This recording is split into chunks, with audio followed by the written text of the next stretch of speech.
Hey everybody, it's Jason from the Texas Gun Vault 2, and we're back out here in the garage for another First Impressions video. Essentially, this is a little video series where I share with you my first impressions of the guns that I take to the range that are in process of being reviewed.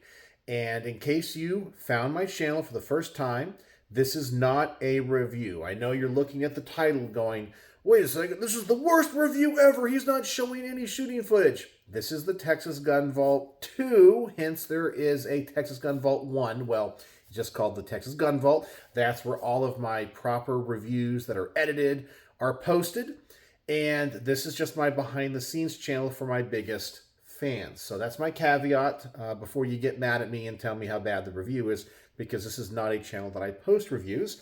This is just a channel where I sit here in my garage and I talk about guns, anything gun related.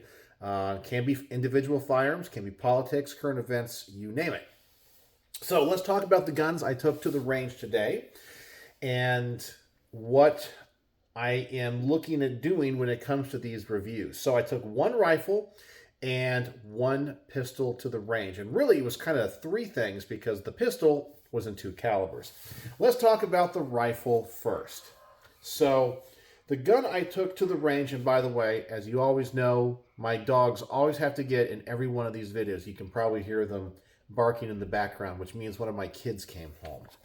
And they act like they've never seen my kids before. Every single time, every night they walk in that door, woo, as loud as they possibly can. They have like the scream bark, and then they realize who it is and whatever. All right, so let's talk about this rifle right here. Now, this is a custom rifle that was essentially put together by my friend Jack. I call him Jack number 1 because he is the first person named Jack that has lent guns to the channel. And I have been really excited about reviewing this because one of the series of reviews I've been doing and wanting to do is, instead of reviewing kind of pre-manufactured guns from a company, there's a lot of people out there that do builds of, their own design. And it's nice to kind of shoot these different builds, go over what's on the builds or what parts were used in it, what's the upper, what's the lower, so forth, and to review the gun as it sits, even though it's not a gun you can necessarily go out and get anywhere, but it helps you decide, hey, I'm building something. Do I like that idea? Do I not like that idea? And I can kind of talk about the different parts that I like or what have you. And this gun was going to be part of that series. So as far as I can tell, and I'll have to double check with Jack, I think he sent me all the information. The lower receiver of this is a Surefire receiver. It's a polymer lower. It has a lot of polymer parts in it. Even the trigger group is polymer, I believe. I believe the hammer in this is polymer. I've come to discover that even the buffer tube is polymer. Everything on this is polymer, so I guess they're trying to make it as lightweight as possible, but it is to mil-spec standards, I guess, and dimensions is what it's supposed to be. And of course, Surefire makes great stuff. Their flashlights are super expensive and super durable. They make some of the world's best suppressors, and they want a pretty penny for them. The upper receiver, I believe, is just kind of a custom upper in 6.5 Grendel that he picked up at like a gun show or something. And he put the two together. Now, I'm not 100% sure if Jack has shot this, but my gut says he has not. Because I was only able to shoot 3 rounds through this gun. Yes, 3 rounds. That's all it is. Now, I am going to take part of this gun back to the range, but let's talk about what happened with this bad boy. So I've never shot 6.5 Grendel before, and I set everything up at the range, get the lights on, camera going, and get the target out at 10 yards, which is what I always start with when it comes to a rifle. Now, I only have, I think it's like 100 rounds of ammo for this thing, for this review, because I don't have a lot of 6.5 Grendel. And that ammo was also donated to the channel from my friend Jack. So I knew I had to be very judicious in my ammunition usage. I kind of mapped everything out of where I was going to use the ammunition, how I was going to test it, and hopefully the red dot would be close to on and, so forth.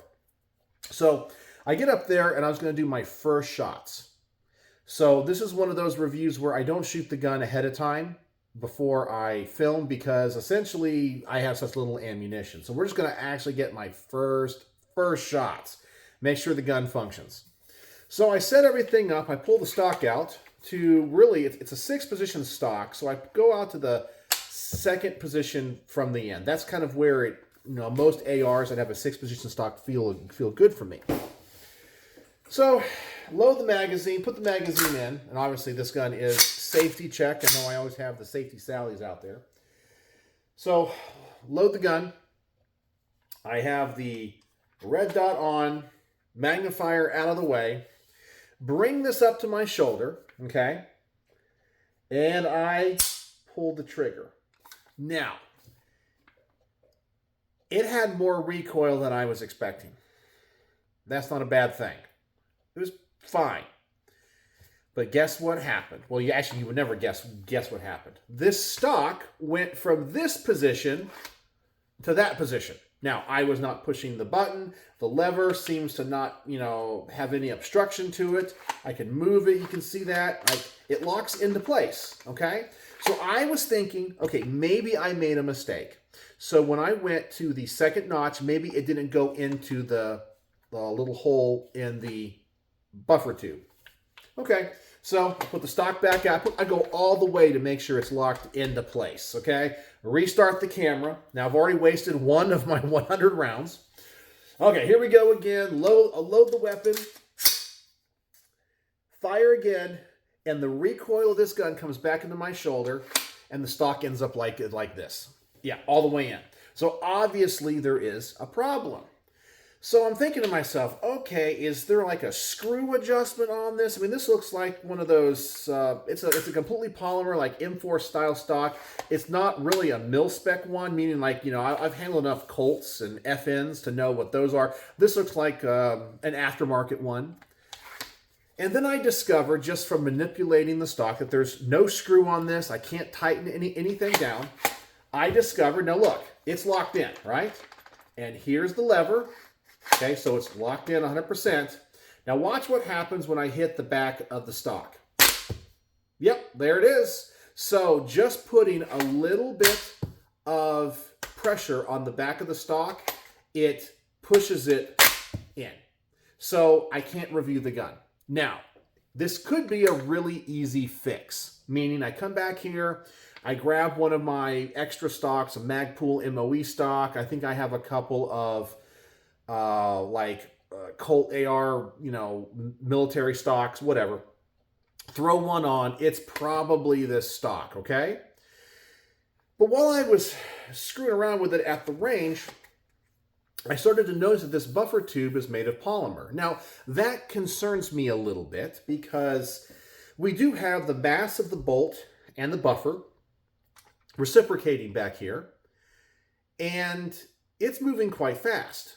And I kind of think I want the rigidity of a standard aluminum one because I'm sure you've noticed that a beautiful face like this only comes around once in a millennia, right? We don't want to damage this beautiful, beautiful, picturesque face that I have, right? I'm just joking, by the way. Well, I don't want a polymer buffer tube exploding in my face because we have this big, essentially this thing is controlling an explosion in gas. The buffer tube is, trying to make sure the buffer doesn't come back and explode out the back and all that kind of stuff. And I don't know. I think I want an aluminum one. But I also discovered, now hopefully I can get this on camera, that when I just put a little bit of pressure on the buffer tube, I don't know if it's going to show it here. Let's see. I don't know. Yeah, that buffer tube is bending. Now, the castle nut is, actually it's not staked, but it's not loose or anything. And I discovered that the part of the lower receiver that is I guess we call it the receiver extension, where the buffer tube goes into, which of course is made of polymer too, is also bending. So when I pull this back, it actually bends away from the upper receiver. So that tells me that under recoil and pressure, the bolt carrier and the buffer is not coming back 100% into the tube. If it's bent a little bit, it's going to be rubbing on the top, it's going to be rubbing on the side, not everything is going to be lined up, and that is dangerous. And so I don't want this lower receiver exploding in my face. I don't have faith that this lower receiver is safe. So I discontinued the range report after 3 shots. I was like, that's it. So I think what I'm going to do with this review is I'm going to talk about reviewing the gun as is. And the first part of the review is going to be the lower receiver. And I'm going to show that footage and then be like, okay, I am done. I am not going to shoot this lower. I think this lower, and I'm sorry. I never want to make anybody upset, but I kind of feel like this polymer lower is a piece of junk. I don't know. To me, it's dangerous. And me as the reviewer that has to sit behind these guns at the range, I have to make the decision on whether or not a gun is safe, because I don't want to get injured. And in my personal opinion, this is not a safe gun, or the lower receiver is not safe. The lower receiver is all polymer. I think there has to be some metal in here. I know on the side here, there's a serial number of metal plate. I think that has to be in there by law. But I believe the pins are polymer. The controls are polymer. The buffer tube is polymer. The only thing on here that I can tell is metal would be the end plate here. I believe the castle nut, and I'm going to assume the bolt carrier and the buffer are. I think they have to be. And of course, the spring. Everything else is polymer, where on other guns, they're going to be aluminum. And in my personal opinion, I got a fly or a mosquito around here. Some kind of bug. So if you see that thing, yeah, there it is. Every time I'm out here, man, it's that time of the year we start to get bugs outside, and I open the garage door and they come in. They never leave me alone. I think this lower receiver is too dangerous. I'm not going to review it. But that doesn't mean we can't review the upper receiver, because the upper receiver is all aluminum. So what I think I'm going to do is structure the review where I talk about the gun complete. Then I show my first shots with it, problems with this, show what I discover with the polymer buffer tube. Then I say, okay, well now I'm going to review the upper receiver, which means I'll still get to talk about the caliber. And so I'll probably take this upper receiver and put it on one of my personal lower receivers and take it back to the range and review it. And I think that's what we're going to do. And I think it's going to work that way well. So that's my plan on this. So as this sits right now, it's sitting at 0 out of 5 stars. Now that doesn't mean it's not going to get more. The lower receiver, I think, is 0 out of 5 stars. That's what I'm going to say it is. It is, in my opinion, it's cheap.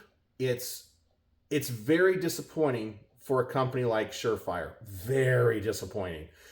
And I feel like they tried to do way too much polymer. Don't know why. Way too much of polymer. I think it's dangerous. And that's just going to be me. I'm not going to shoot a gun that I don't have 100% confidence in, because I don't want to get injured. And I think you guys would probably understand that. But the upper receiver, I think, is still quality. And so I'll put it on one of mine, and I have to go back to the range and film that. So let me know if you've ever used one of these all polymer lowers, and have you ever seen the buffer tubes and other things also made out of polymer. So that was my experience with this. And of course, the biggest problem is that, because if you have any amount of recoil, which 6.5 Grendel seems to have, you can't even use this gun. So I don't know if this is a stock problem, if it's a polymer buffer tube problem, but the buffer tube itself bends, the rear portion of the receiver bends. Yeah, lower receiver is a no-go. So let me go ahead and put this one back on the wall for now, because that one will go back to the range when I can get it. All right. So let's talk about the pistol I took to the range. And the pistol I took to the range is this one right here, the Sig Sauer P226. This one is in both 40 and 357. I'm not really sure what the original chambering was. I think it was 357. I think the owner of this, Michael, bought the 40 caliber barrel to go with it. This is of course, let me clear it for all the safety sallies, and there's no magazine in it. This gun is double action only. Now, this gun is supposed to be made for law enforcement, so we don't have the decocker over here. I don't think you can change the trigger system out. Maybe you can, maybe you can't. I don't know. I'm looking down underneath the grips. Maybe you can put in like the SRT trigger. The grips say you can't. I don't know. If you happen to know, can you turn a double action SIG into a double action single action SIG with a decocker? I think actually looking at it, I think you can. And that's what I'm going to recommend to my friend Michael. But he got this because he thought it would be cool because it's the law enforcement pistol, and law enforcement would gravitate towards this gun because it's double action only, so you don't have a cop possibly with an itchy trigger finger, or maybe somebody's nervous or anxious and you have a really light trigger and they shoot when they don't intend to. You have to intentionally want to pull this trigger for this gun to go bang. So because of that long, and actually it's a smooth double action pull that's not too bad. It's kind of light. I'm curious to see what it is. I mean, I can get out the trigger pull weight gauge here. Which, by the way, thank you, Craig, who gave this to the channel. Let me see what the double action pull on this is. I am just curious. I mean, it's saying 4.1 pounds, 4 pounds, 4.1 ounces. I don't know if that's right. Let's see here. No, it's saying 4 pounds, 15.8 ounces. So it's not bad. It's just long. The take-up is long and it's hard to predict. And because it has that longer pull, for me, it shoots low. Now, SIGs always shoot low because of the sighting system. I guess they have what's called the combat sights. You got to remember to put the front sight above the dots in the back. But this wants me to pull the gun down. So this gun at first shot way low for me. I started off in 357 SIG. And as I mentioned, this gun has a learning curve. By the end of the range trip, I was actually shooting, when I was shooting 40 through this, I was getting good groups. But the learning curve is big on it. It does not shoot like what you would think. It doesn't even shoot like a 226 just in double action. If you just decock the gun, it's a different feel. So 357 SIG shoots exceptionally low, even when I shot it from the bench using a rest. It groups like this all the time. I could not get a better group, which surprised me because 357 SIG is probably my favorite pistol handgun caliber. Now, when I put the 40 barrel in it, it shot so much better. Okay, it grouped so much better. Still not great, but so much better. And its recoil was so different. 357 SIG was snappy. 40 Smith & Wesson, it feels like, see if I can describe this. And I know that some of you may have felt this before. If you've ever shot like a 2011 pistol, you feel sometimes, depending on what the recoil spring rate or spring weight is, you almost feel the cycling of the slide, and it feels slow. Like as the gun ejects the case, you almost feel the slowness of the slide go back into battery. That's what I felt with this gun in 40 Smith & Wesson. I just felt like the action was slower. And it was quite pronounced from 357 SIG. It still didn't group great. It wasn't that accurate for me because the double action pull. But it was better than 357 SIG. Now, when I say it's double action only, I guess there's a slight caveat to that. So I just, dry fired the gun. You can see how deep that hammer is. But watch this. If I pull the slide back, now look at the hammer.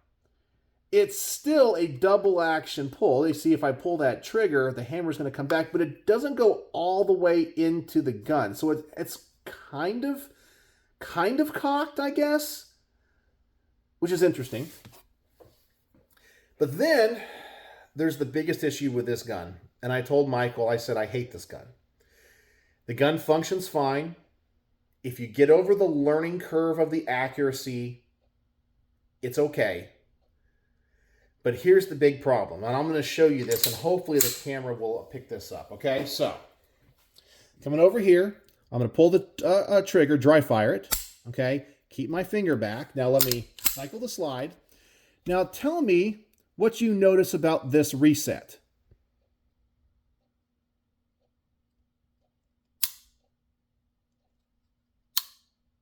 Ah, did you catch that? That's right. There's 2 resets. And depending on which reset you go to, the gunfire is completely different. Now, you're like, wait a second, how can I have 2 resets? Well, I've complained about the SIG, was it the P, what do they call it? It's the 2022, oh geez, off the top of my head, what is that thing called? Oh, you guys know, it's the polymer frame like P226. Why am I forgetting it right now? But you guys know what I'm talking about. So I complained in that double action, single action trigger, there's 2 resets. I call it a false reset. It clicks, you think it's reset, you pull the trigger back, and it doesn't do anything. Both of those resets work. So I dry fire it. I go to the first reset. I can still pull the hammer back and it will fire. But that is a different pull weight and a pull length than when you fully reset the trigger. 1, 2, that's a completely different feel. And when you're firing the gun, the difference between that first and second reset is very small. So you fire it and then you're like, okay, am I at the first or the second reset? It feels different for each shot. So sometimes I'm shooting really low if it's the first reset, and if it's on the second reset, it actually shoots pretty accurate. It pulls different. That is terrible. At least with a double action revolver, where I typically shoot those pretty bad, the pull is always the same. Here it's not. I've never seen a gun that has 2 different resets and they feel different. I mean, listen to that. Here's 1 reset. Here's 2. And when you're firing fast, you might not be able to control it. If you want that first reset, you might not be able to control it every single time. This trigger is horrible. The learning curve on this gun is horrible. Like, it shoots so different. Now, do I think it's a good gun from a function standpoint? Yes, I had no problems with it. I had no malfunctions, no failures to feed, ran hollow points. I think for a law enforcement tool, it would be fine. I think if you bought this gun for home defense and you like double action pulls, you want to make sure you're not going to wake up in the middle of the night, have a single action trigger, you're anxious, and this would be a great gun. But that's all it's good for. I do not feel like you're going to use this and be able to shoot it accurately at the range. You're not going to get groups like this.